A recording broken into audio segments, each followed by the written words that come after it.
I started to get really run down in a lot of ways. Hmm. And then stuff started happening in my life um, that I wasn't in a position then to deal with. My mom got terminal cancer. My marriage broke down. All these things happened the same year as the pandemic.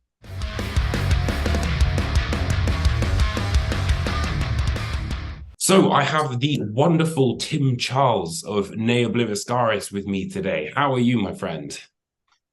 I'm excited, to be honest. It's what uh, the album is out this month. It's really just around the corner now. And it's exciting because it's taken a really long time to get here. It's amazing, man. Honestly, like the tenacity of you guys and everything that you've had to go through just to get this album out there is just incredible. Yeah, I mean, I always don't know where to start. I mean, but like the really short version is that, it took us, we were all supposed to meet in Australia to record the album, except for Dan was recording drums in the US with Mark Lewis in Nashville. And the pandemic hit while he was over there recording. So he just managed to get back into Australia before the borders closed. And then no one else could make it here. And instead of recording the whole album in 6 weeks in March, April 2020, it took us 2.5 years over 9 recording studios in 5 different countries. And so that's Wow. like the quick version. That's crazy, man. Yeah, because I was gonna, kind of start by saying what was kind of the moment that you started writing the new record? Was it kind of very much sort of ready to go just before the borders hit and everything like that, or? Yeah, so pretty much we started like officially writing the new album in May 2019, and I can remember that pretty clearly because we had an Australian tour, and we got all the guys, because for those who don't know, our bassist Martino lives in Italy, and our lead guitarist Benji lives in France, and the rest of us are Aussie, and so they came a week early before our Australian tour so that we could jam and do some writing sessions. So that was in May 2019. So we kind of started getting a bunch of stuff happening and got the beginnings of a bunch of different songs in those sessions. Then we had the Australian tour. We did some European festivals that June. And, I remember landing back on, July 1st, 2019. And that was like, okay, cool. Now we're going to be home for about 6 to 9 months. Then we're to write. We're going to record. And then we go back on the road second half of 2020 with the album out. And, there's this quite funny moment for anyone who gets the Blu-ray, collector's edition of our new album Exul. I think it's in before the encore. I actually say, because that was from our May 2019 Australian tour, live in Melbourne, and I actually say before the encore, like, see you all next year with like a new album, like 2020, and I say the year, Oh and I can no. just, you know, and I could just know everyone's going to listen to that and go, oh shit, yeah, we know what happened in 2020, but it was that was the intention. The album's going to be out in 2020. So basically when the pandemic hit, uh all of the drums, bass, guitar riffs were all done, 100% done. And we'd already recorded the drums. We just started, we finished recording the drums like just as the pandemic hit. And then, guitar solos were like three-quarters done because, Benji was going to be recording in a couple weeks' time. He was just finishing off a couple. And I would say that the vocals and violin were like 70, 80% done. So most of it was done because, like, for me, I was going to be recording in 3 or 4 weeks. That was when my turn was going to be around. And so I was kind of working through the songs and getting through it all. Then the pandemic hit and it just became not that important anymore. And so I didn't actually finish those last bits, like Graal, the violin parts for Graal. I hadn't done them. I'd done a bunch of ideas, but I wasn't happy yet. And so I just put it off to the side for a year. And because all the lockdowns just kept happening and there was like recording studios weren't open, I just couldn't get back in the headspace to write that. And the thing is that I was being creative. I was actually writing music, but I just couldn't get back. It was like too daunting to try to get back into the Ne Obliviscaris album because it's this like enormous beast to write this sort of stuff. And I really dive in there very deeply mentally. And there was a lot of difficult things happening in my personal life, like many people, through these periods. And it was a kind of a weird thing, I guess, to have so much of the album written ages before. And then the challenge was two ways. One was I had to re-find that magic that I felt when I first wrote the part to record it. And then it's like a year or 2 years later, some of these things I'm having to re-find and connect to that before we could record. And that took me a little while, to be honest. It's hard, man, because it's like you say, it's that lightning in a bottle kind of the moment that you've captured that sort of sound. So you have to mentally, I guess, return like 2 years previous, but it's a totally different feeling from what you had initially. Yeah, and to be honest, I mean, as a person, I felt totally different. Oh man, like it's just, I had just so many like really big things happen that just really put the band in a different perspective. Um, it's really easy, with a band like ours, and you're spending so much of your life touring on the road. And, because I manage the band as well. And so this is what I do full time normally, we're kind of just getting back to that now because, of course, in the pandemic, everyone had to go get other jobs and whatever they could do to kind of survive. Yeah.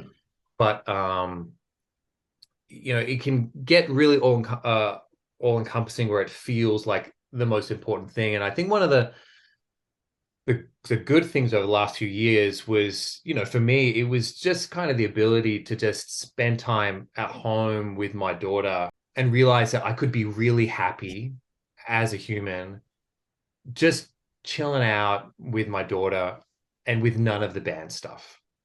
And that I didn't actually need that. I didn't need that validation. I didn't even have to have that creative side.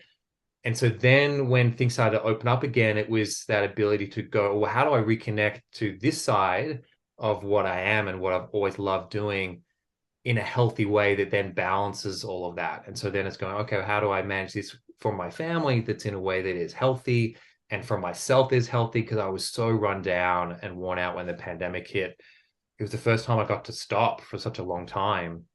Absolutely. It feels like in a way, the pandemic was almost like this sort of extra member of the band because it's been such a focal point of how this record kind of came about. Yeah, I mean, I think that it's especially with all the finishing touches, like because obviously Zen was already partway through writing lyrics, but he wasn't done yet. And for me, like the same with my parts and that navigation through it, and the violin parts for Growl, most of them I wrote a year into the pandemic. And they were way better than what I originally had in mind. The violin solo at the end of Growl, I wrote that a year later, and I was like so excited when I wrote that because I'm like, finally something, because the challenge with that section was it's so great. Like Yeah. as soon as the riff was written, and I'll give props to Martino wrote that guitar riff. As soon as it was sent through, I'm like, oh my God, so many ideas. This is going to be so good. I'm so excited. But I had too many ideas and it was like, what do I choose? I've got to really choose what to do because I had so many ideas. And finally, like one clicked, but it was like a year later after having taken a break from writing. Because I'd done so much work on that bit a year earlier and wasn't quite happy. And then a year later, come back to it. And that really clicked. And I'm like, oh, this is it. This is going to be fucking amazing. I'm so excited. And we knew that was going to be like the closing, big track on the record. And so I was kind of had that in mind when trying to write that ending because I'm like, this is like the penultimate moment on the record. And obviously, then we just have like Anhedonia, which is just like a short, Yeah. like winding down almost, after all that like 50 minutes of intensity. Yeah. It's like after a workout when you're kind of like, okay, we'll have the cool down now. Yeah, before letting you go back to your day. We don't want to be irresponsible. I do I do a lot of meditation and mindfulness stuff, and that was a big thing for me during the pandemic. And one thing that's important with that is like that you can get into quite a deep state of meditation. It's important that you ground yourself when you finish, because so that you actually know what you're doing, and feeling like back connected to everything. Especially, you don't want to have a deep meditation, then go drive a car like 10 seconds later. You might like crash the thing. So like it's like a grounding, like grounding your senses, grounding your musical being, back into the world. Okay, we'll let you go now. Go back about your day.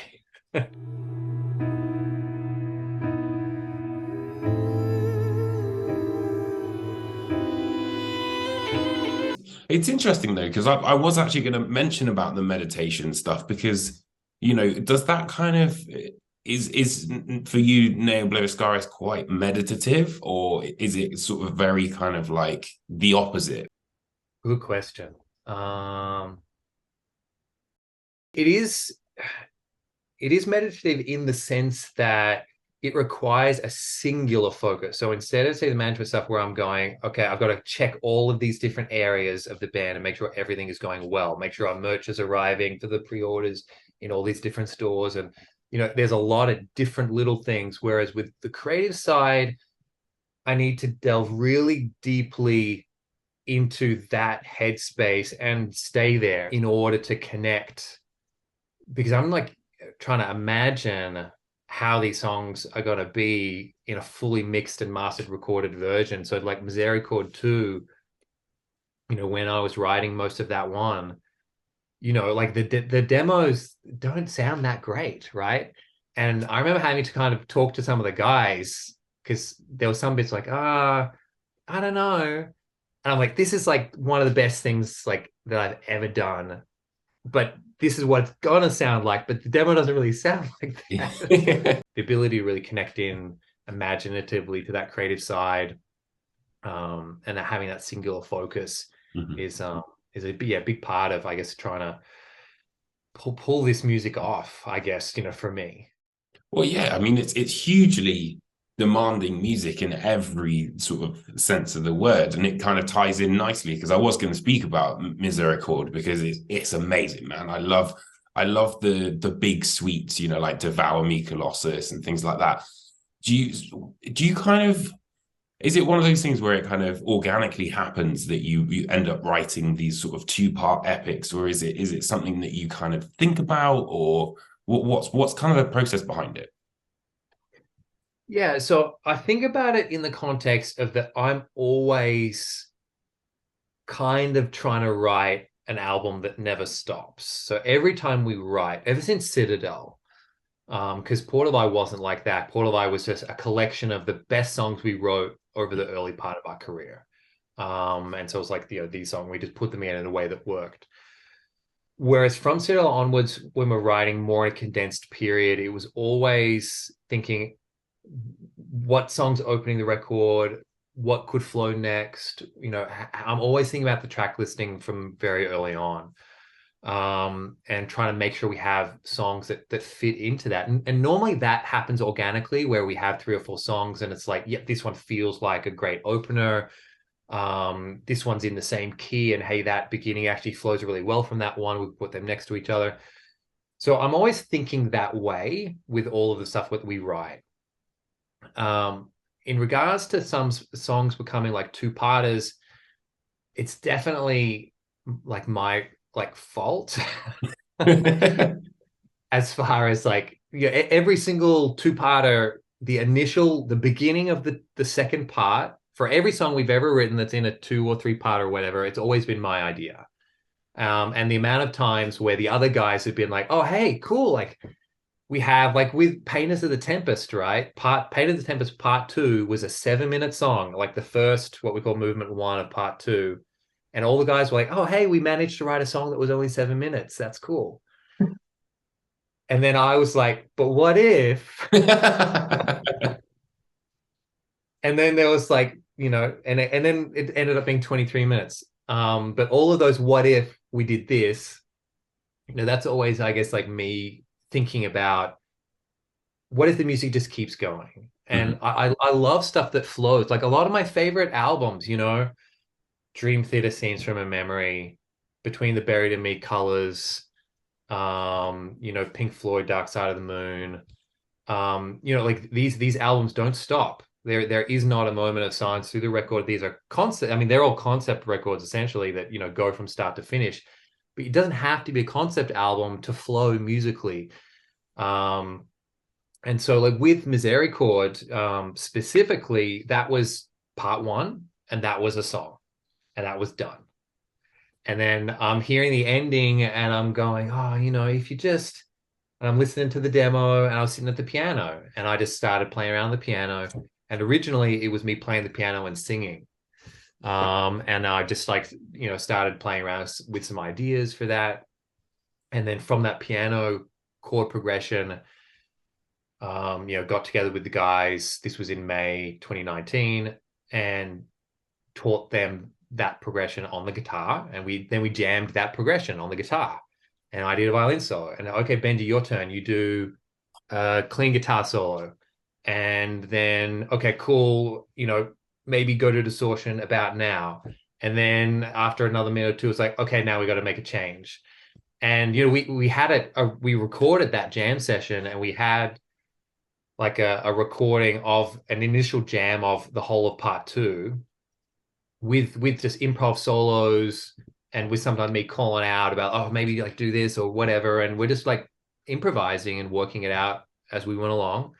And I kind of went home with that jam session that we all kind of came up with, and then came up with that ending with all the strings and that build up and everything from there. And then kind of worked backwards on the transition. So I Mhm. got rid of the idea of me singing. Instead, I ended up putting a violin and viola, duet there Yeah. as that transition. And then just worked on how to make this flow so that it seems like it always had to be this way. Because that's what you want. You want the listener to think that it was always intended that the song has to be like this. Whereas it's more about going at this moment in the song, is there anything that inspires me that flows organically and naturally? And that's really the question I'm asking most of the time. Or does it feel done? And I guess I'm always trying to take the listener with what I'm thinking about is taking people on a journey within the one song. A lot of bands take a listener on a journey across a record, and I'm always thinking about like a short story, that's like a collection of short stories that fit together, but in a way that each story is really important by itself. And so if you can take it off in a completely different direction, or maybe we've been really technical for 7 minutes or whatever, which was kind of the case with Misericorde 1. It's pretty like helter skelter. Yeah. And that was where that idea of, okay, that's like amazing. We were so in love with it. What if we did a complete change of pace?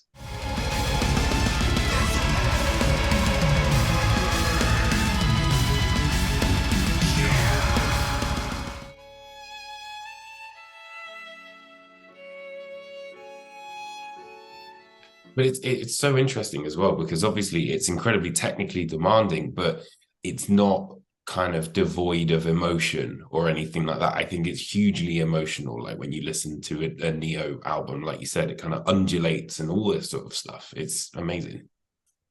Yeah, I mean, I think that when in our early days, I was really into like technical, like virtuosic playing. Like I remember being about, how old would I have been? Maybe like 21, 22. And I wanted to be John Petrucci or Jeff Loomis. So I wasn't really trying to be a violinist. I'm like, I want to play like them, but on the violin. And so I was like trying to work out how to do like equivalents of sweeps on the violin and like really fast runs and all of this different sort of stuff. And I guess like when you're young, I think there's that little bit of, desire to like prove that you're really good.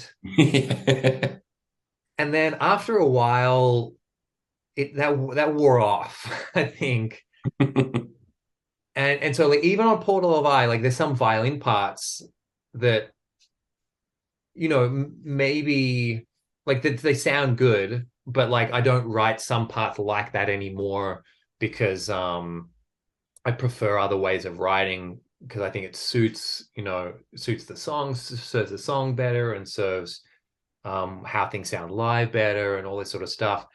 And it's just making it all about the song, and that once you become more comfortable within yourself as a musician and you don't feel like you have to prove that you're good, it really opens up a lot because you can just do whatever works, whatever sounds good musically. And then you can have the courage, and that might sound weird, but as a metal musician, sometimes, especially in a more technical genre, as like prog, it sometimes can feel like it takes courage to write something simple Hmm. because, you know, I don't know, when I was a kid, it'd be like, oh, they're not that good, or, they're just doing like whatever simple songs, maybe because you can do something better. Whereas I think it's just having that confidence to be like, no, no, no, I can do something that's really basic. And that's where like the violin solo, say at the beginning of Misericorde 2, it's really quiet, super simple. I remember talking to all of the guys there when we were writing that stuff. It was like less. I remember talking to Dan about the drums for that. It was like, no, less. And then it was like, come back. Yeah. It was like, no, no, no, no, less. And then it was like less. And same with the bass. It was like, no, no, no, let's like do like almost like nothing. Just like, you know, just like one bass note and let it sit there for like ages. And then just like one more note. And then having that ability to go so small, then the ending becomes more powerful. So I wanted to kind of delve into a couple of the themes around the record. So would what's kind of the overall idea? I believe it's to do with exile and, kind of that's where Exul, the name came from. Is that right? Yeah, yeah. So I mean, all the songs, deal with some sort of like unwanted departure, like from being like outcast, from being displaced from your normal life, or dealing this, stuff focusing on the concept of dying, those sort of things. And the interesting thing is, like Zen is the one who, like, we write all the music first, and then Zen basically works out what the music inspires in him, and then he'll come back to us with concepts of, hey, this is what I'm thinking about as a concept for the record. And there generally is a bit of a theme for an album, even if it's not like a concept album, Mhm. and something that kind of ties the songs together. And then he'll kind of work on the lyrics and then kind of come back to them to us from there. So it's kind of definitely like his area. But the interesting thing that, because this was stuff that I was checking with him when he told us like the theme, it was that this theme of the record existed before the pandemic hit, Oh. which is really interesting because that notion of being exiled, and then that duality of everyone essentially being exiled from their own normal experience of life just then got thrown in there, like when we're three-quarters away through, doing the record, which was really an interesting duality of, I guess, that meeting of like the real world and what we were working on artistically. So Mhm. from that perspective, and just coincidentally, it felt like, hey, what we're working on artistically fits like our experience of the world right now. If you were writing an album about, I don't know, something, anything positive, Yeah. it probably would have felt like out of place all of a sudden, like the album doesn't have meaning. Whereas, in some ways it felt like our ideas and our album had more meaning because of what the world's been going through.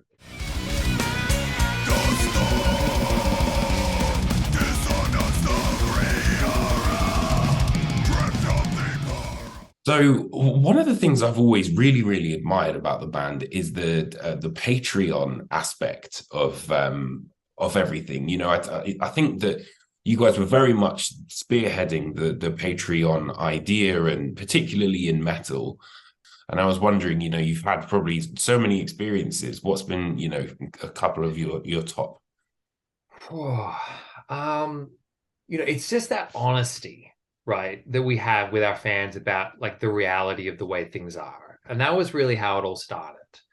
Um, we said, we looked at other bands and they were broke like us. This is like 2015, 16. And then we're looking at bands that are a bit bigger than us and they were broke too. And, like you have these discussions like on tour and backstage and whatever. And it was really only the bands that were doing like 1,000 people a night as a headliner that they were making money. And everyone who was headlining small venues or a support, mostly doing support tours or whatever, they were all broke. And, I just looked at our Facebook or whatever, and I don't know. I mean, maybe back then we had maybe 40,000 like followers or whatever on Facebook, just as a Mhm. rough guess. I remember thinking like we have like this many people that are interested in what we do, and we have no money. And like we're getting paid like 100, 200, $300 to do a show, and we're losing like 20 or 30 grand to do a tour in Europe or the US. And that's because the band gets paid last. Yeah. Everyone else gets paid and the band gets what's left. Now, that's why if you're a superstar, you can make a lot of money because everyone gets paid and then the artist gets whatever's left of the pie at the end. And if it's a really big fucking pie, then the artist makes a lot of money, right? But for most bands, the reality is that there's this much left at the end, or there's nothing. It's like, actually, hey, there's no pie left. So you got to pay your own bills with your own money. Yeah. And to be honest, since the pandemic has hit, it's actually got worse because everybody's been broke in the industry. So everyone's looking after themselves. And because the artist gets paid last in a lot of situations, it's the artist share that all of a sudden is struggling. Um, and so what I think has been really amazing is just that ability for us to connect deeply with our fans and be honest about what we're trying to do. And so, I mean, when I just think about the very, very first thing, like when we announced it, we were the first band in the world to do this. Oh, I wow. remember talking to Patreon at the time, and because I was like, I can't find, because I was studying, and the only musician of any note that I could find was Amanda Palmer. Of course, she's like always at the forefront of interesting things in the music industry. Um, it was the same when we did our World Tour crowdfunding campaign. I managed to find an Amanda Palmer, tour crowdfunding campaign that was really incredibly successful, but it was very rare. Bands were just mostly crowdfunding for albums at that time. And so we were trying to do something a bit different because, we had a label and it's like, well, what do we do? We really need help touring. And Mhm. that was the original thing through there. But, I remember talking to Patreon at the time saying like, hey, I can't find anyone else that's doing this. And we talked to them about our idea because we didn't actually know Patreon existed. We had this idea and one of our fans mentioned it. Oh, We said, hey, we got this idea. We're thinking about doing a monthly subscription service. Would that be interesting? This is why we're doing it, blah, blah, blah. And one of our fans on Facebook commented like, oh, have you heard of Patreon? That kind of sounds like it might work on Patreon. And Patreon had only been around maybe like a year or two at that time. mhm. And it was pretty much exclusively for YouTube like vloggers. And it was basically to monetize YouTube videos. And there was no one really doing it for like month to month, like an ongoing amount. It was more every time I do a video on YouTube, you pay $1. And Mhm. that was kind of the setup for like almost everyone.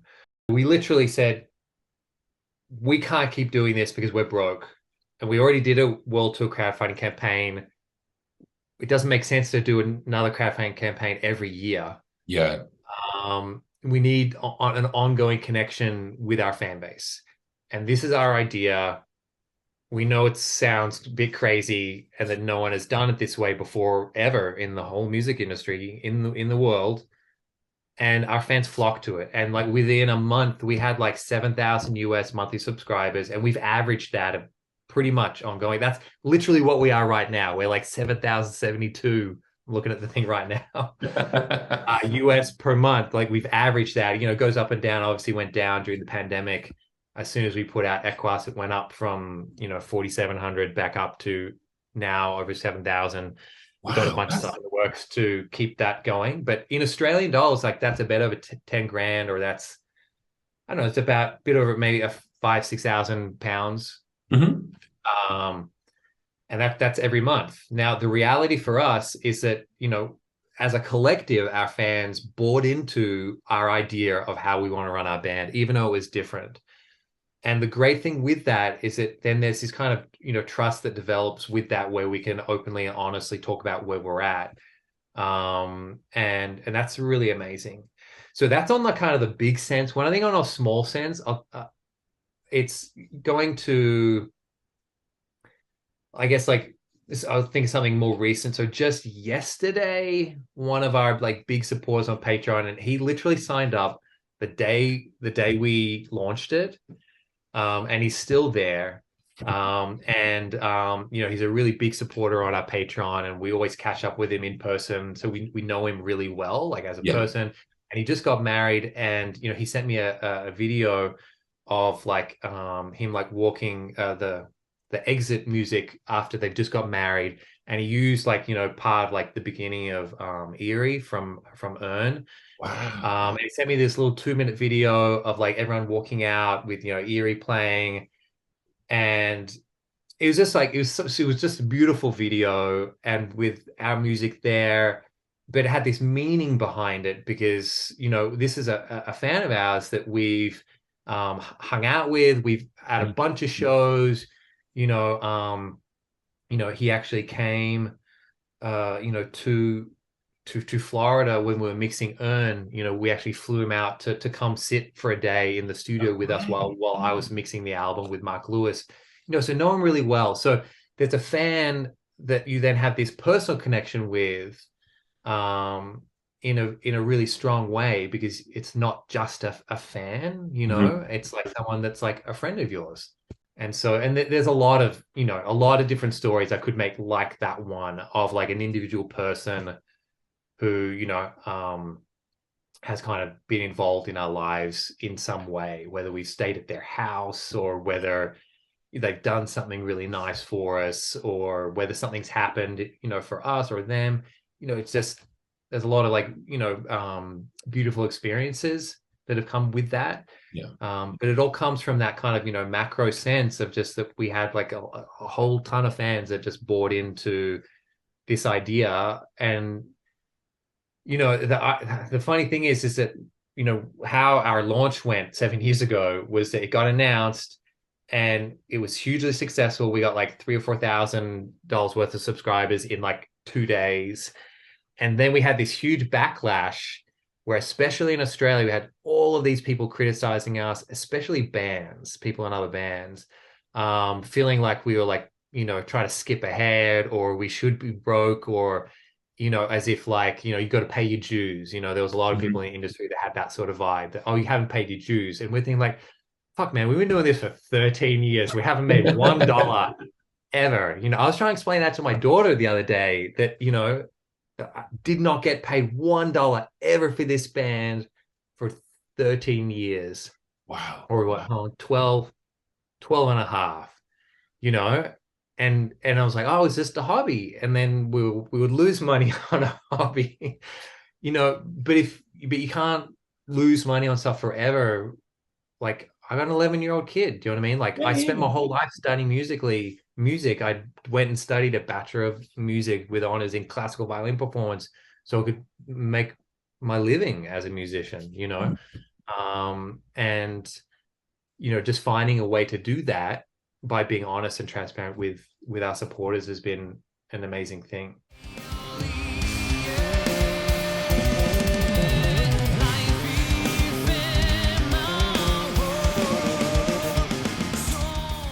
So, as we mentioned before, you're coming up to it's the 20th anniversary this year, I think. Is that correct? Yes, it is. So, what do you reckon in these 20 years you've learned about yourself during this time in Ne Obliviscaris?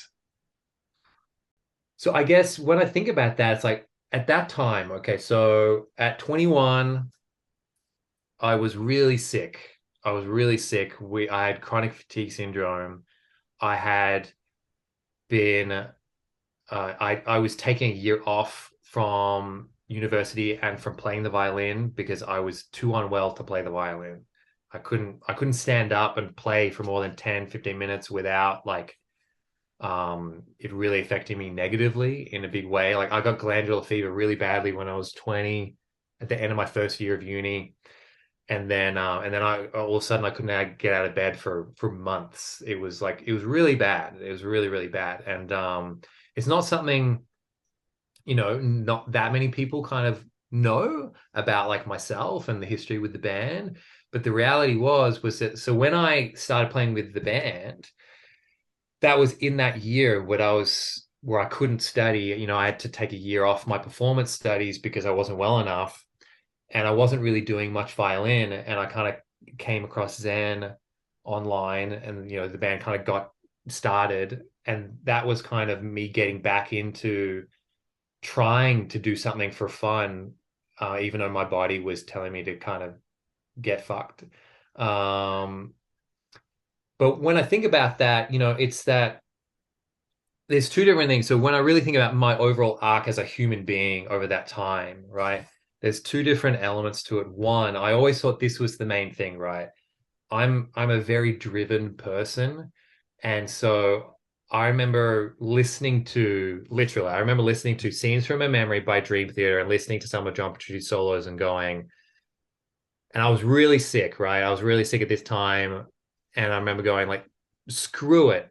Like I'm gonna be like that good, and I'm just gonna practice. Like I don't care how I'm feeling. I'm just gonna make it happen. Hmm. And so, I got back to what I used to do, which I was practicing like 3, 4 hours a day, right? And I did that for like 2 weeks, and just like mental, like just pure, mind over body, right?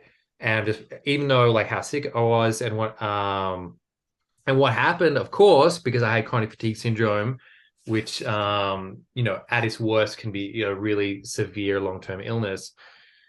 And I got sick. And what I mean by I got sick in that context was that I wore my body down. I ended up getting the flu or whatever. I couldn't get out of bed, and I was in bed for weeks.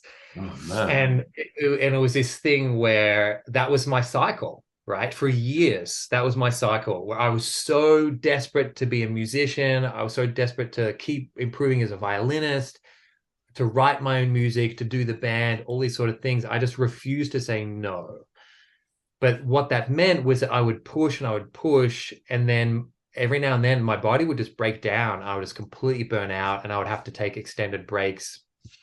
And in the early years of the band, we couldn't really tour, and we didn't really think that the band would ever be able to tour internationally because I wasn't well enough. So this was even like 2000, like before Portal of I came out. um we weren't really thinking too much about touring because of my health. From Hmm. about 2010 onwards, my CFS started to improve a bit. Um, so when I'm talking about this, I'm talking about like a 7 year period at the start of the band where I was like really ill. I wasn't able to really work that much. I just studied part time, just managed all these different things. So that the first part of it is I always thought, that might be inspiring to people, right? The lesson of that if you just want something so badly, you can push and you can make it happen. Hmm. But right, you fast forward to 2019, and all I've been doing then for like 16 years is like pushing to keep trying to do the next thing. And it was this pattern of pushing and burning out and pushing and burning out. And the problem with that is that what happened with me as a person is I started to get really run down in a lot of ways. Hmm. And then stuff started happening in my life, um, that I wasn't in a position then to deal with. You know, I had, um, I had my mom. My mom got terminal cancer. My marriage broke down. All these things happened the same year as the pandemic. And the Wow. reality was that I was not in a position as a human to deal with any of this stuff. And the reality was that at some of that times I wasn't a good guy. I wasn't very good to the people around me because I was so just trying to keep my head above water, Mhm. and so reactive. And And that made me kind of just the struggle I was feeling more and more, even as things were going so well with the band. I know this is something a lot of artists can relate to, because like that notion of just pushing yourself to try to get somewhere as a band, as an artist. And then for me, because I added that CFS on top, and that's something that I still have to manage. But just the thing that I kind of realized over the last few years, right, was that what I had actually learned, because everyone's always encouraged to like just make it happen. If you set your mind to it, you can make anything happen. And I was like an example of that. I was like an example of like, you know, I was years on the disability support pension because I was too sick to work and get a job. I couldn't move out. I had to live with my dad because I couldn't get a job to earn any money, all this sort of stuff. And I rose above that and I'm touring the world and whatever. But the reality was that I'd learned this really, really unhealthy habit. So I achieved some success as far as the outside world, but I was like ruining who I was as a human. And so for now, it's actually flipping things the other way around and going, well, instead of, you know, instead of viewing things based on that external success, viewing things instead based on the ability to learn and grow as a person and be happy, because everyone wants to be happy. You know what I mean? And the reality is that there's not really pride or anything in ruining who you are and your happiness for any goal. And so that was really the big reset, for me with everything. So about like, what have I learned over the last 20 years? A lot.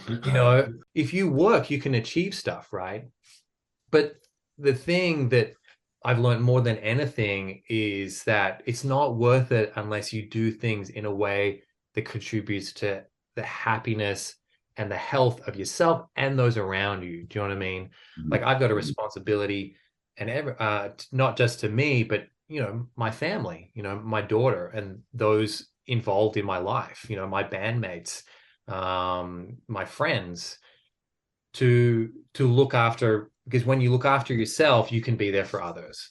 And so that's the exciting thing for now, though, because now we have this new album coming back to the present, and we have all this stuff coming up, and we're having those discussions now, and that's something I'm looking at a lot. Okay, how do we set things up with the band? Because essentially everything kind of got shut down completely. Okay, now we're restarting it. Let's rethink everything we do, with how we do stuff, even with how many days we take off on tour. Okay, we need to take an extra day off on this tour on that week, because we know that if we do that, yes, we'll make more money, but that's really very difficult, and we're going to get to the end of the tour and be a mess. Yeah. And then we go home to our families and you can't even enjoy the time with your kids because you're so exhausted. And so, no, let's make these decisions to actually try to look after ourselves in a way that is a bit of a healthy way to connect. So that's a very long answer to your question, but 20 years, trying to sum up 20 years is not that easy, but hopefully that's something that maybe, some other, artists and stuff like that can relate to, as well as just people in general. Absolutely. Well, I think it definitely sums up, the incredible career that Ne Obliviscaris is having. I was going to say has had, but is having. Yeah, it's awesome, man. Thank you so much for taking the time to have a chat. And Exul is absolutely brilliant. Very, very excited for the rest of the world to hear it.